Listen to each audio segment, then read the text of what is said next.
மானஸ் பக்கங்கள். Hi friends, இது மாலிகாவின் கேளுங்க கதை கேளுங்க. மானஸ் எழுதிய வானவில் லெஞ்சங்கள், அத்தியாயம் 122. வணிகர் சங்க கூட்டத்திற்காக அந்த ஹாலில் எல்லோரும் கூடியிருந்தனர். வரிசையாக நாற்காலிகள் போடப்பட்டிருக்க முதல் வரிசையில் அமர்ந்திருந்தனர் ஜெகநாதனும் லிங்கேஸ்வரனும். இன்னும் மீட்டிங் ஆரம்பிக்கப்படாததால் எல்லோரும் தங்களுக்குள் பேசி சலசலத்து கொண்டிருந்தனர். ஜெகநாதனின் பின்னால் இருவர் பேசிக்கொண்டிருப்பது அவர்கள் காதில் விழுந்தது. எல்லாம் நேரம், இவன் எல்லாம் முதலாளியா நம்ம கூட வந்து உட்கார்ந்திருக்கான் பாரேன். யார சொல்ற என்றார் அருகில் இருந்தவர். எல்லாம் இந்த முரளி பயலத்தான். கையை நீட்டி சம்பளம் வாங்கிட்டு இருந்தவன் இப்போ முதலாளி. போதாததுக்கு நம்ம சங்கத்திலையும் இப்போ உறுப்பினர். இதுல என்ன இருக்கு, அவனும் இப்போ முதலாளி தானே. ஆமா ஆமா, அப்படியே முதலாளி. எல்லாம் அந்த தியாகராஜனால வந்தது. இந்த எடுப்பை எல்லாம் முதலாளி ஆக்கி விட்டுருக்காரு. என்ன பேசுற நீ? அவர் ஆக்கி விட்டாருன்னா அவனுக்கு ஃப்ரீயாவா கொடுத்துருக்காரு? கரெக்டான பணத்தை வாங்கிக்கிட்டு தானே கொடுத்துருக்காரு. அது சரி, என்ன இது மளிகை கடையா பேனா கடையா? அப்படியே தூக்கி கொடுக்க பெட்ரோல் பங்கையில் கொடுத்துருக்காரு. ஆமா, எதுவா இருந்தா என்ன, அதுக்கான பணத்தை கொடுத்து உரிமையை எடுத்திருக்கான். கொஞ்ச நஞ்ச பணமா? உன்னாலையும் என்னாலையும் அது முடியுமா? முடியாதில்ல. அப்புறம் என்ன, எதுக்கு இந்த பொறாம? பேசாம அமைதியாயிரு என்று அவரை அடக்கிவிட்டார். ஜெகநாதனும் லிங்கேஸ்வரனும் ஒருவர் முகத்தை ஒருவர் பார்த்து கொண்டனர். ஜெகநாதன் எதுவும் பேசாமல் திரும்பிக் கொள்ள லிங்கேஸ்வரன் திரும்பி தன் பார்வையை சுழலவிட்டார். மானசீகமாக தலையில் அடித்து கொண்டார் ஜெகநாதன். இப்போ எதுக்கு இவன் அவனை தேடுறான் என்று தனக்குள் கேட்டுக்கொண்டவர் திரும்பி தன் மகனை முறைத்தார். அவரோ பின்பக்கம் திரும்பி பார்வையை சுழலவிட 4-5 வரிசைகளுக்கு பின்னே முரளி அமர்ந்திருந்தான். அருகில் இருந்தவரிடம் பேசிக் கொண்டிருந்தவன் எத்தேச்சையாக லிங்கேஸ்வரனை பார்க்க அவர் தன்னை பார்த்து கொண்டிருப்பதை அறிந்ததும் புன்னகைத்தான். அவரோ சட்டென்று முகத்தை திருப்பிக் கொண்டார். வெக்கங்கெட்டவன் என்றார் மெல்லிய குரலில். ஜெகநாதன் இதழில் புன்னகை அரும்பியது. யார சொல்ற என்றார். அந்த முரளியைத்தான் சொல்றேன். என்னை பார்த்து சிரிக்கிறான். கிண்டலா பண்றான் என்றார் ஒன்றும் அறியாதவர் போல். சச்ச, தெரிஞ்சவங்களை பார்த்தா சிரிப்போம் இல்ல, அந்த மாதிரி சிரிக்கிறான். என்கிட்ட அடி வாங்கியும் அவனுக்கு திமிர் குறையுதா பாருங்க. இத்தனை நாள் என்னை பார்த்தாலே அவாய்ட் பண்ணிட்டு நகர்ந்து போயிடுவான். இன்னைக்கு எவ்வளவு தைரியமா என்னை பார்த்து சிரிக்கிறான் என்றார் கோபமாக. இது என்னடா, அவனுக்கு உன்னை பத்தி தெரியும் இல்ல, அதனால அப்படி பண்ணியிருப்பான். புரியாமல் தன் தந்தையை பார்த்தார் லிங்கேஸ்வரன். நீ உன்னோட ஸ்டேட்டஸுக்கு இறங்கி பழக மாட்டேன்னு அவனுக்கு தெரிஞ்சிருக்கும். அதனால இத்தனை நாள் பேசல. இப்போ அவன்தான் கொஞ்சம் ஸ்டேட்டஸ்ல முன்னேறி இருக்கானே, அதனால நீ பேசுவியோ என்னவோன்னு எதிர்பார்க்கறானா இருக்கும். இன்னைக்கு அவன் முதலாளி ஆகிட்டா அவன் நமக்கு சமமாயிடுவானா? சும்மா இருங்கப்பா, நீங்களே அவனை பெரிய ஆள் ஆக்கிடுவீங்க போல என்றார் குரலில் கொஞ்சம் கோபம் சேர்த்து. யாரு, நானா என்று தனக்குள் சொல்லிக்கொண்டு தன் மகனை ஒரு பார்வை பார்த்துவிட்டு திரும்பிக் கொண்டார் ஜெகநாதன். இப்போ எதுக்கு இப்படி ஒரு பார்வை? நீயும் இதையத்தான் சொல்ற. அவனுக்கும் நமக்கும் என்ன சம்பந்தம் இருக்கு? அவன் நமக்கு கீழே, அப்படி இப்படின்னு டைலாக் எல்லாம் பேசிட்டு நீ தான் எப்பவும் அவனை பத்தி யோசிச்சுக்கிட்டு இருக்க. நான் இல்லை, நான் தான் அவன்கிட்ட பேசுறதையே நிறுத்திட்டேனே என்றார். ஆமா அப்பா, நான் உங்ககிட்ட கேட்கணும்னு நினைச்சேன். நீங்க ஏன் அவன்கிட்ட பேசுறதில்ல? லிங்கேஸ்வரன் கேட்கவும் என்ன பதில் சொல்வது என்று யோசித்துக் கொண்டிருந்தவரை காப்பாற்றவே மீட்டிங் தொடங்கியது. அதை பத்தி அப்புறமா பேசிக்கலாம் என்று மகனின் கேள்வியை தட்டி கழித்துவிட்டு மேடையில் பார்வையை பதித்து கொண்டார் ஜெகநாதன். இல்லையே, இவர்கிட்ட என்னவோ இருக்கு, எதையோ நம்ம கிட்ட மறைக்கிறாரு, என்னன்னு கண்டுபிடிக்கணும் என்று யோசித்தவாறே லிங்கேஸ்வரனும் மீட்டிங்கை கவனிக்க ஆரம்பித்தார். சிறிது நேரம் பேசியவர்கள் பிறகு அடுத்த வருட சங்க தலைவராக யாரை தேர்வு செய்வது என்பதை பற்றி கூறினர். ஏற்கனவே இதை பற்றி எல்லோரும் மீட்டிங் வருவதற்கு முன்னரே பேசிக்கொண்டதுதான். இந்த வருடம் லிங்கேஸ்வரனை தலைவராக ஜெகநாதனிடம் கேட்டிருந்தனர். அவர் தன் மகனை கேட்க உங்க இஷ்டம்பா என்று விட்டார் லிங்கேஸ்வரன். உனக்கு ஒன்றும் பிரச்சனை இல்லைன்னா நீ தலைவராகிறதுல எனக்கு எந்த ஆட்சேபனையும் இல்லப்பா. எல்லாரும் சேர்ந்து ஒரு மனசா தேர்ந்தெடுத்தா நீ அப்படியே தலைவராகிடுவ. இல்ல வேற யாராச்சும் விருப்பப்பட்டா ஓட்டிங் போகும். அப்போ உனக்கு வாக்கு கம்மியாச்சுன்னா நீ தோத்துடுவ. உனக்கு அதுல எந்த பிரச்சனையும் இல்லைன்னா தாராளமா சம்மதம் சொல்லு என்று சொல்லிவிட்டார். அதனால என்னப்பா, வெற்றி தோல்வி சகஜம்தானே. நீங்க ஏன் நான் தோத்துடுவேன்றத பத்தி யோசிக்கிறீங்க?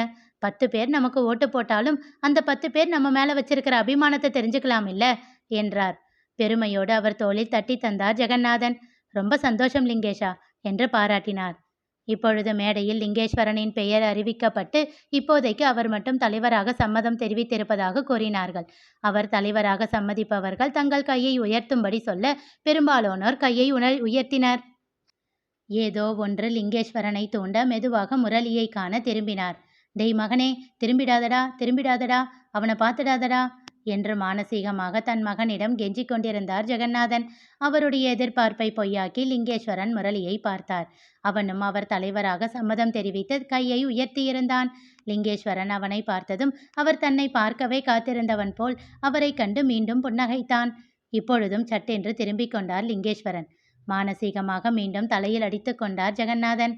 தானா அவன் விரிக்கிற வலையில போய் மாட்டுறியடா மகனே, உன்னையெல்லாம் என்று தனக்குள் சொல்லிக்கொண்டு தன் மகனை முறைத்தார். என்னப்பா முறைக்கிறீங்க என்றார் லிங்கேஸ்வரன். ஒன்றுமில்லை என்பதை போல் தலையசைத்துவிட்டு திரும்பிக் கொண்டார் ஜெகநாதன். நானே எங்க அவன்கிட்ட பேசினா அவன் விரிக்கிற வலையில விழுந்துடுவேனோன்னு பயந்து அவன்கிட்ட பேசாம ஒதுங்கியிருக்கேன். அது தெரியாம இவன் வாண்டடா அவன் தலையை கொடுக்குறான், பைத்தியக்காரன் என்று மனதிற்குள் மகனை திட்ட ஆரம்பித்தார். பெரும்பாலானோர் லிங்கேஸ்வரனுக்கு ஆதரவாக வாக்கு அளித்தது மட்டுமல்லாமல் வேறு யாரும் அந்த பதவிக்கு போட்டியிட முன்வராததால் லிங்கேஸ்வரனையே தலைவராக ஏற்க முடிவு செய்யப்பட்டது. அதன் பிறகு சங்கத்தின் செயலாளர் மற்றும் பொருளாளர் தேர்ந்தெடுக்கப்பட்ட பின் நாள் பார்த்து பதவியேற்பு விழா நடைபெறும் என்று தெரிவித்தனர். கூட்டம் கலைந்து எல்லோரும் வீட்டிற்கு கிளம்பினர். வெளியில் வரும்பொழுது முரளியோடு இரண்டொருவர் நின்று பேசிக்கொண்டிருந்ததை கண்டார்கள். பேச்சு அவர்களை பற்றி இருந்ததால் இருவரும் அமைதியாக நின்று கேட்கத் தொடங்கினார்கள்.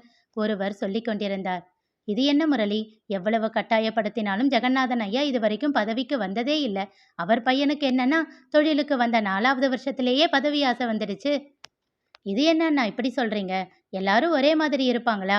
அவருக்கு பிடிக்கல, இவருக்கு பிடிச்சிருக்கு. அதை எப்படி நீங்க தப்புன்னு சொல்லுவீங்க? அது மட்டும் இல்லாம அவர் ஒன்றும் சின்ன பையன் கிடையாது. இப்போதான் படிச்சு முடிச்சுட்டு தொழிலுக்கு வந்தவர்னு. 4 வருஷம் முன்னாடி வரைக்கும் எங்கேயோ ஒரு இடத்துல வேலை செஞ்சுக்கிட்டு தானே இருந்தார். அதுவும் பெரிய வேலைன்னு கேள்விப்பட்டிருக்கேன். அப்படிப்பட்டவர் அவர் அப்பாவுக்கு தானே இந்த வேலையை விட்டுட்டு இங்க வந்திருக்காரு. அதுவே பெரிய குணம் தானே. அப்படி சொல்லு முரளி என்றார் இன்னொருவர். யாரு வந்தா என்னப்பா, வியாபாரிங்களுக்கு நல்லது செஞ்சா சந்தோஷம் தானே என்றார் அவர். அதுதான் ஜெகநாதன் ஐயா கூட இருக்காருல்ல, நிச்சயமா நல்லதுதான் நடக்கும், அவர் சொல்லிக் கொடுப்பார் என்றார் மற்றொருவர். நீங்க சொல்றது தப்பு என்றான் முரளி. ஏன் அப்படி சொல்ற? நீங்க சொன்னதையே தான் நானும் சொல்றேன். ஜெகநாதன் ஐயாவை பத்தி உங்களுக்கு தான் நல்லா தெரிஞ்சிருக்கே. தான் சொல்லி கொடுத்துதான் தன் பையன் பதவியில நல்ல விஷயங்கள் பண்ணுவாருன்னு நினைச்சிருந்தா கண்டிப்பா இந்த போஸ்டிங்க்கு தன் பையனை ரெக்கமெண்ட் பண்ணியிருக்க மாட்டாரு. தன் பையனுக்கும் சுயமா திறமை இருக்கு அப்படின்னு அவர் நம்புறதுனால தான் இதுக்கு சம்மதிச்சிருப்பாரு. அதனால இதை பத்தியெல்லாம் எதுவும் யோசிக்காதீங்க. ஆமா, முரளி சொல்றதும் சரிதானே. அவர்கள் பேசிக்கொண்டிருக்க ஜெகநாதனும் லிங்கேஸ்வரனும் ஒருவரை ஒருவர் பார்த்து கொண்டு சத்தமில்லாமல் அங்கிருந்து நகர்ந்து விட்டனர். வீட்டிற்கு வரும் வழியில் காரில் யோசனையுடனேயே அமர்ந்திருந்தார் லிங்கேஸ்வரன். அப்பொழுது அவருடைய செல்போன் ஒலித்தது. எடுத்து பார்த்தார். வர்ஷினிதான் அழைத்திருந்தாள். அவர் இதழில் புன்னகை பூத்தது. அழைப்பை ஏற்று ஹலோ பாப்பா என்றார். வணக்கம் வணிகர் சங்க தலைவரே என்றாள் துள்ளலோடு. உரக்க சிரித்தார் லிங்கேஸ்வரன்.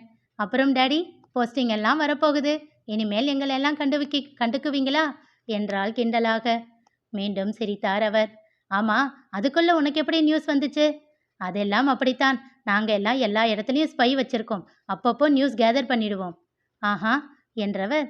இது என்ன பெரிய விஷயமா? அந்த முரளிதானே உனக்கு அதுக்குள்ள நியூஸை சொன்னான் என்றார் கிண்டலான தொனியில். அடுத்த நொடி தலையில் அடித்து கொண்டார் ஜெகநாதன். வர்ஷினியிடமோ அமைதி நிலவியது. தன் அப்பாவை புரியாமல் பார்த்தார் லிங்கேஸ்வரன். ஏண்டா என்றார் அவர் சலிப்பாக. என்ன ஆச்சுப்பா? அவரோ முகத்தை திருப்பிக் கொண்டார். பாப்பா என்னடா, ஏதாச்சும் பேசு என்றார். டேடி, உங்களை எல்லார் முன்னாடியும் நிற்க வச்சு நீங்கள் தான் அடுத்த தலைவர் அப்படின்னு சொல்லி கன்ஃபார்ம் பண்ணதை தாத்தா தான் எனக்கு வீடியோ எடுத்து அனுப்புனாரு என்றாள் மெல்லிய குரலில். அதை கேட்டு திகைத்தார் லிங்கேஸ்வரன். தொடர்ந்து வர்ஷினி கூறியதை கேட்ட லிங்கேஸ்வரன் குழப்பமடைந்தார். இனி நிகழப்போவது என்ன தெரிந்து கொள்ள தொடர்ந்து கேளுங்க, கதை கேளுங்க. மீண்டும் சந்திப்போம்.